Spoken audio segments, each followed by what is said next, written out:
నుంచి బీజేపీ కార్యకర్తల బీజేపీ ఎవరైతే నేతలు ఉన్నారో ఆ నేతలను అయితే అరెస్ట్ చేయడం అయితే జరుగుతుంది.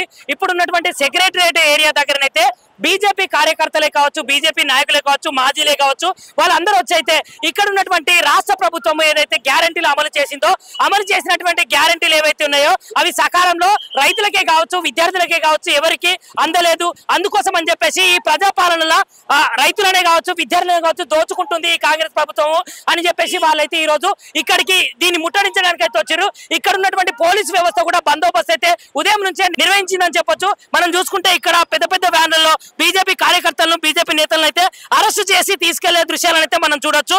మరి నిజానికి వాళ్ళు అడుగుతుంది ఏంటంటే తెలంగాణ రాష్ట్ర ప్రభుత్వం ఏదైతే ఉందో కాంగ్రెస్ పార్టీకి సంబంధించినటువంటి నాయకులు ఇచ్చినటువంటి 6 గ్యారంటీలే కావచ్చు, హామీలే కావచ్చు, ఉచిత పథకాలే కావచ్చు అవి సంపూర్ణంగా నిర్వహించలేదు, సంపూర్ణంగా ప్రజల వరకు చేరలేదు అనే విషయాన్ని వీళ్ళైతే ఇప్పుడు ప్రజల పక్షాన నిలబడి కొట్లాడుతున్నటువంటి పార్టీ భారతీయ జనతా పార్టీ. ఈ భారతీయ జనతా పార్టీని అయితే ఇక్కడ వీళ్ళైతే సెక్రటరియట్ దగ్గరనైతే అరెస్ట్ చేసి తీసుకెళ్లడం అయితే చాలా ఘాతుకం అనేది ఇక్కడ ఉన్నటువంటి కార్యకర్తలే కావచ్చు, ఇక్కడ ఉన్నటువంటి నాయకులే కావచ్చు చెప్తున్నారు. సో స్పెషల్ పోలీసు బృందాలు కూడా ఇక్కడికి వచ్చి వాళ్ళనైతే వ్యాన్ లో అక్రమంగా తీసుకెళ్తున్న దృశ్యాలను అయితే మనం చూడొచ్చు. సో ఇదండి సెక్రటరియట్. ఈ సెక్రటరియట్ దగ్గర పోలీసులు కూడా చాలా బందోబస్తుగా ఇక్కడ ఉన్నటువంటి ఏదైతే కాంగ్రెస్ పార్టీ ఉందో కాంగ్రెస్ పార్టీకి వ్యతిరేకంగా ఒక్క నినాదం వచ్చినా కూడా ఆ నినాదాలన్నింటినీ వాళ్ళైతే భగ్నం చేసే విధంగా పోలీసులు అయితే ఎక్కడికక్కడే వాళ్ళు ముమ్మరాలు సిద్ధం చేసుకొని భారతీయ జనతా పార్టీకి సంబంధించినటువంటి కార్యకర్తలను పోలీస్ వ్యాన్ లో ఎక్కించుకొని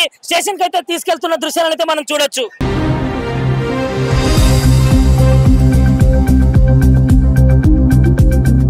భారతీయ జనతా పార్టీ నాయకులు ఇక్కడ ఏమంటున్నారంటే నిజంగా ప్రభుత్వము పరిపాలించలేని సీఎం ఉంటే ఎంత పోతే ఎంత, నిజానికి జనాల సమస్యల పట్ల అవగాహన లేనటువంటి సీఎం ఖచ్చితంగా రాజీనామా చేయాలి అని వీరైతే ఇక్కడ నినాదాలు చేసుకుంటూ భారతీయ జనతా పార్టీ భారత్ మాతాకి జై అని అంటూ ప్రతి ఒక్క కార్యకర్త కావచ్చు, ప్రతి ఒక్క నాయకుడు కావచ్చు ఒక సైనికుల్లాగా పనిచేస్తున్నారని మనమైతే చెప్పవచ్చు.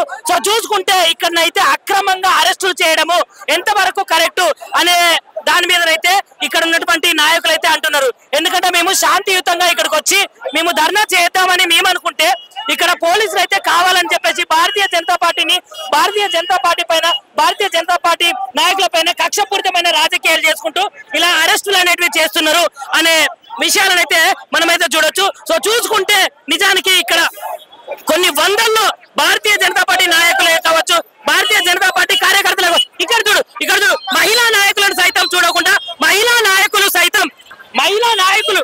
నాయకులను కూడా అరెస్ట్ చేసే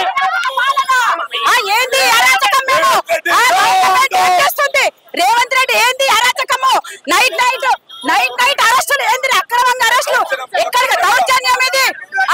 నీకు పాలించడం చక్కగా చేత కాకపోతే ఇంట్లో కూర్చోడము అంతే. కాంగ్రెస్ ప్రభుత్వం నశించాలి. అక్రమ అరెస్టులు ఎందుకు చేస్తున్నారు? అరెస్టులు కాంగ్రెస్ ప్రభుత్వం ఇచ్చిన ఒక్క నిమిషం ఆగండి. అక్రమ అరెస్టులు ఎందుకు? ఏంటది కాంగ్రెస్ ప్రభుత్వం విఫలమైంది. వాళ్ళు ఇచ్చిన ఏంటి హామీలు ఏది కూడా సక్రమంగా నెరవేర్చలేకపోతున్నారు రేవంత్ రెడ్డి. దానివల్ల నైట్ నుంచి మమ్మల్ని అరెస్ట్ చేస్తున్నారు. ఎక్కడికక్కడ చుట్టూ నలుమూలల వేల మంది పోలీసులను పెట్టిండు. ఎందుకు? నువ్వు కరెక్టే చేస్తున్నావు కదా. అప్పుడు కేసీఆర్ అయిపోయింది, సంఘానికి పోయిండు. నీది కూడా అతను తొందరలో ఖతమైపోతుంది. రేవంత్ రెడ్డి పూర్తిగా విఫలమైనాడు. హైదరాబాద్ ను దోసుకోవడంలోనే రేవంత్ రెడ్డి ప్రముఖ పాత్ర పోషిస్తున్నాడు. హైదరాబాద్ రక్షించలేనటువంటి మున్సిపల్ శాఖ సీఎం ఏదైతే ఎమ్మెల్యే రాజీనామా చేయాలి, రేవంత్ రెడ్డి రాజీనామా చేయాలని భారతీయ జనతా పార్టీ డిమాండ్ చేస్తా ఉంది. మరి యొక్క సీఎం హైదరాబాద్ ను రక్షించలేనటువంటి చాతగాని దత్తమ్మ సీఎం ఏదైతుందో మున్సిపల్ మినిస్టర్ గా వ్యవహరిస్తూ హైదరాబాద్ ను నాశనం పట్టిస్తున్నారు. హైదరాబాద్ కు మాస్టర్ ప్లాన్ కావాలి, హైదరాబాద్ ను రక్షించాలి. సో అన్యాయంగా అక్రమంగా భారతీయ జనతా పార్టీకి సంబంధించినటువంటి కార్యకర్తలే కావచ్చు, నాయకులే కావచ్చు ఈ రోజు అయితే ఇక్కడ ఉన్నటువంటి సెక్రటరియట్ ముంగటైతే వాళ్ళు ధర్నా కార్యక్రమం చేపట్టారు. అదేవిధంగా ఇక్కడ ఉన్నటువంటి తెలంగాణ రాష్ట్ర ప్రభుత్వం ఏదైతే ఉందో ఈ రాష్ట్ర ప్రభుత్వం అమలు చేయనటువంటి ఏవైతే పథకాలు ఉన్నాయో, హామీలు ఉన్నాయో, గ్యారంటీలు ఉన్నాయో ఆ గ్యారంటీలను తప్పకుండా నెరవేర్చాలి అని అన్నందుకైతే ఈ రోజు భారతీయ జనతా పార్టీకి సంబంధించిన నాయకులను అయితే అరెస్ట్ చేయడం అయితే జరుగుతుంది. ప్రజాస్వామ్యాన్ని పూర్తి చేసినటువంటి కాంగ్రెస్ పార్టీకి తగిన మూల్యం చెల్లిస్తారు. హైదరాబాద్ ప్రజలు